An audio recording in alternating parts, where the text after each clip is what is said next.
Hey, beautiful people. Welcome to episode 148 of Credit 101. And in this episode, we're going to talk about debt management plans and how they operate.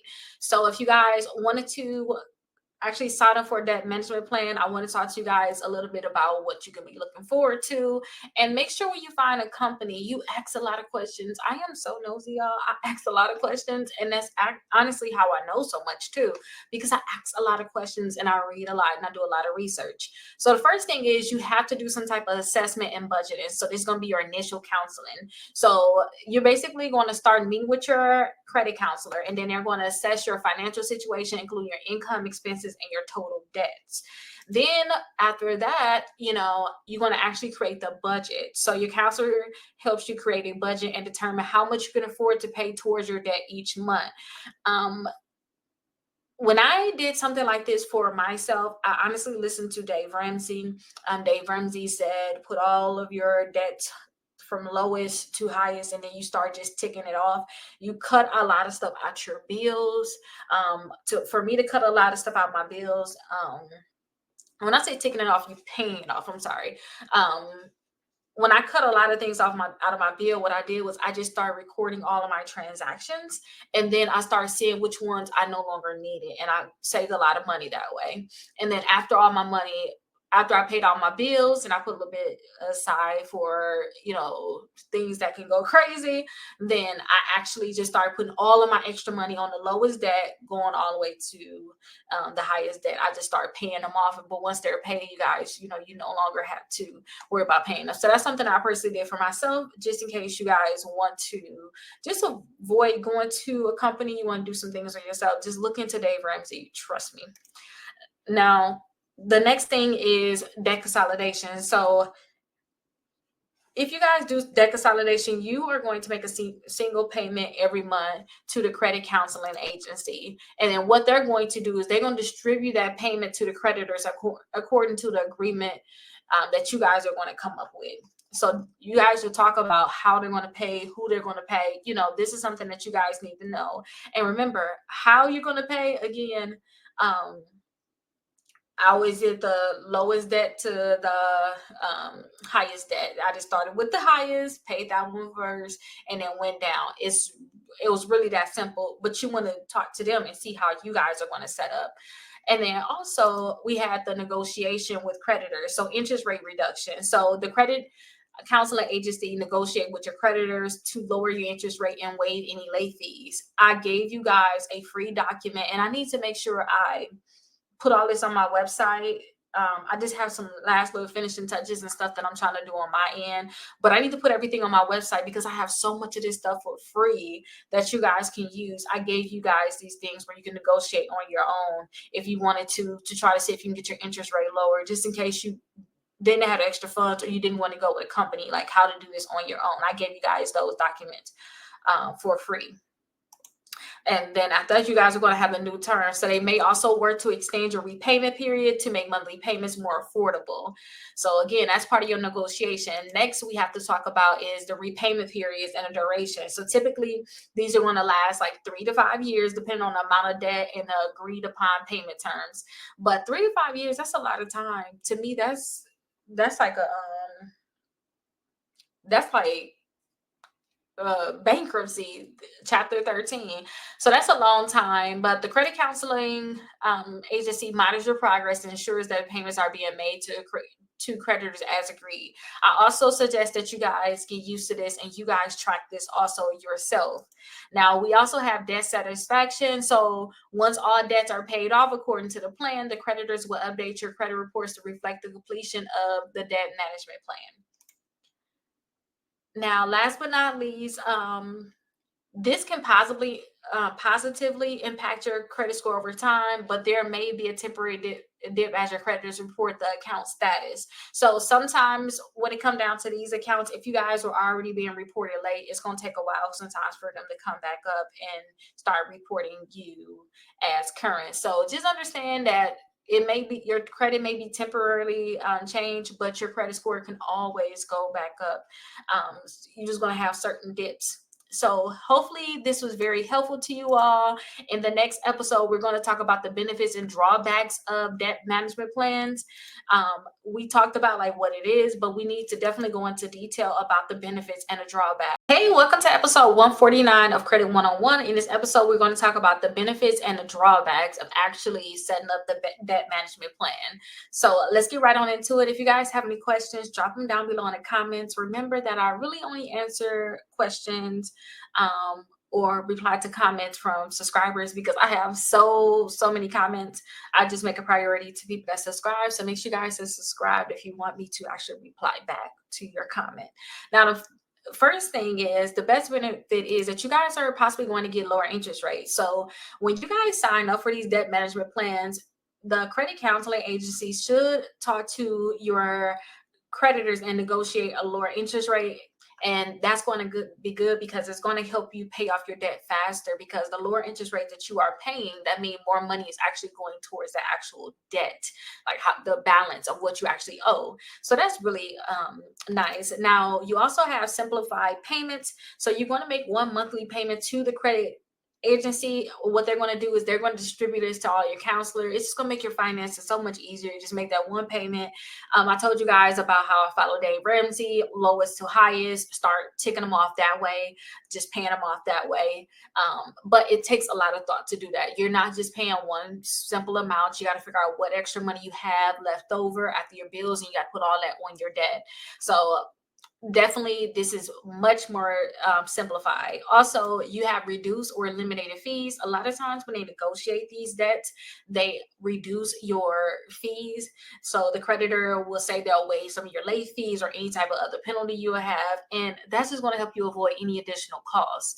And you guys are possibly going to stop these collection costs because the creditors are typically prohibited from contacting you directly about your collections once you are in these type of plans. So that's really good. It's just less stress. I know dealing with these companies and having them call you all the time, it can be very irritating. Also, you have the structured repayment plan. So usually you guys are going to have these paid off in 3 to 5 years. It's going to be structured. You're going to stay focused, stay motivated. You know exactly what you're paying based off of whatever you set up in your plan. So it's very structured for you all. Another thing is you're going to get credit counseling support. So if you ever have any questions, you're going to be able to ask them, your credit counselor, any questions that you have. And then also they're going to give you financial education at the same time. Now, I know we talked about a lot of great things, but we do have some drawbacks. So we definitely do have some drawbacks when it comes down to all of these different plans. So there could be an impact to your credit score. So while you're going through the debt management plan, there can be impacts to your credit score.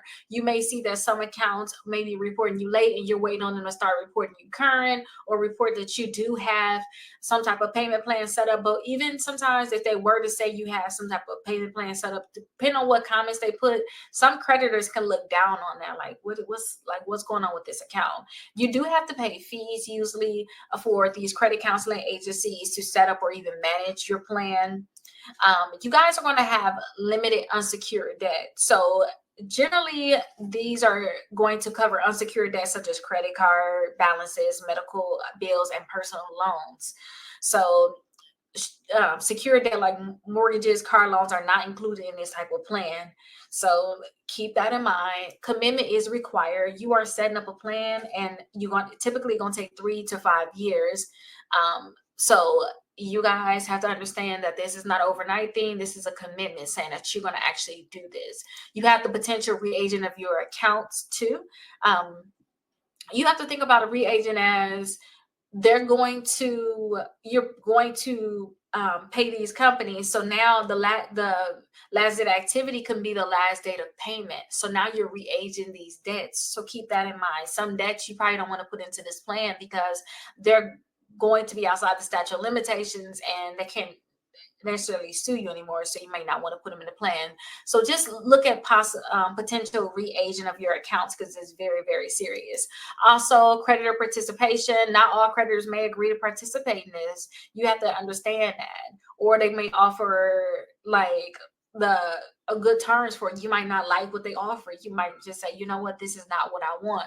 So just keep all of that in mind when you guys think about the benefits and the drawbacks of the debt management. Hey, beautiful people, it's Rickita. I'm back with another video. So in this video, I want to talk about debt management plans in chapter 13 bankruptcy. In a few episodes ago, I said the debt management plans, this can be 3 to 5 years, and I was like, this is so much similar to a chapter 13 bankruptcy. So I definitely have to tell you guys, like, what's the key features of the debt management plan, and then also a chapter 13 bankruptcy.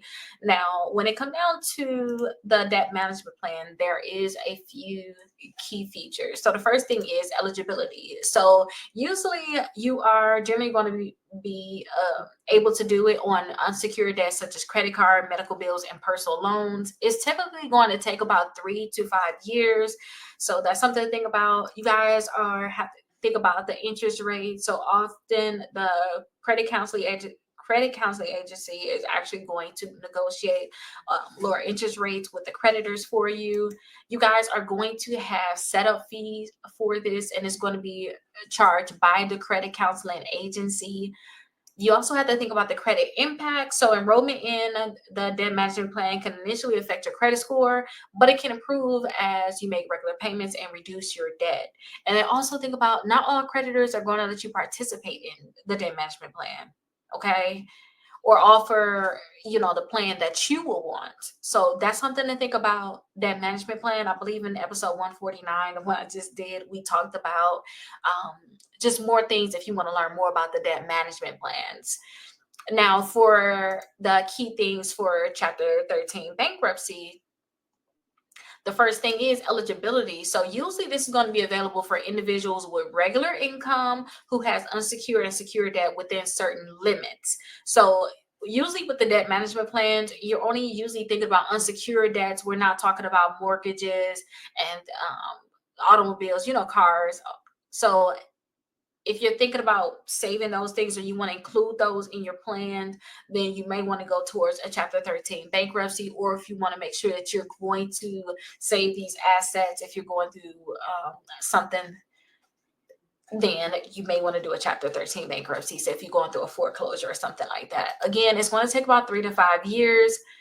Interest rate, creditors are generally paid according to the terms set forth in your bankruptcy plan. So you're going to have a bankruptcy plan just like you have your debt management plan, and they're going to be paid whatever that's in that plan.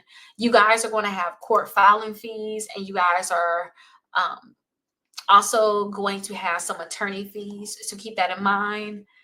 Credit impact, you are filing chapter 13 bankruptcy. You're going to have a bankruptcy listed on your credit report, which can remain in your credit report for 7.5 years.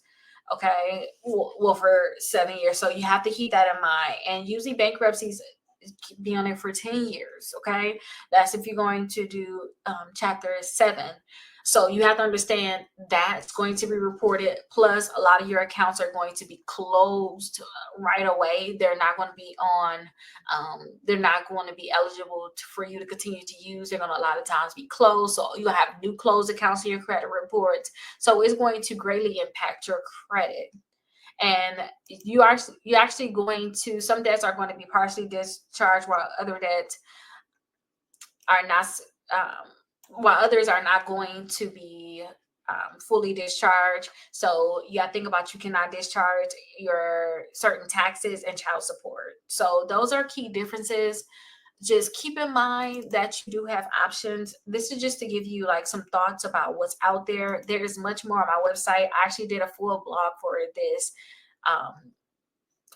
for this actual video. So if you want those details, please check out my website. It's way more information on there, but hopefully that this was actually helpful. Hey, welcome to episode 151 of Credit 101. In this episode, we're going to talk about choosing a quality credit counseling organization. So if you guys are going to do like straight credit counseling, like full on counseling about your overall credit, then I want to talk about a few things. So the first thing is, you guys have to make sure that they are accredited. See if they are accredited in the NFCC and the FCAA. Also check for profit status. See if they're actually a nonprofit. A lot of these companies are nonprofit, and you just want to make sure you verify that. And also see if they have any type of reviews. This is for a lot of companies, so definitely check their reviews and see what their reviews are saying about them, and understand the different fees that they have. Don't just, just say, oh, I like the company. Look and see what fees they're actually going to charge you. And another thing too, check also, not only just I put review the services, but actually when I put review their services, we actually should talk about actually looking to see what exactly they're providing. Like, what exactly are you going to do? Are you going to do budget counseling?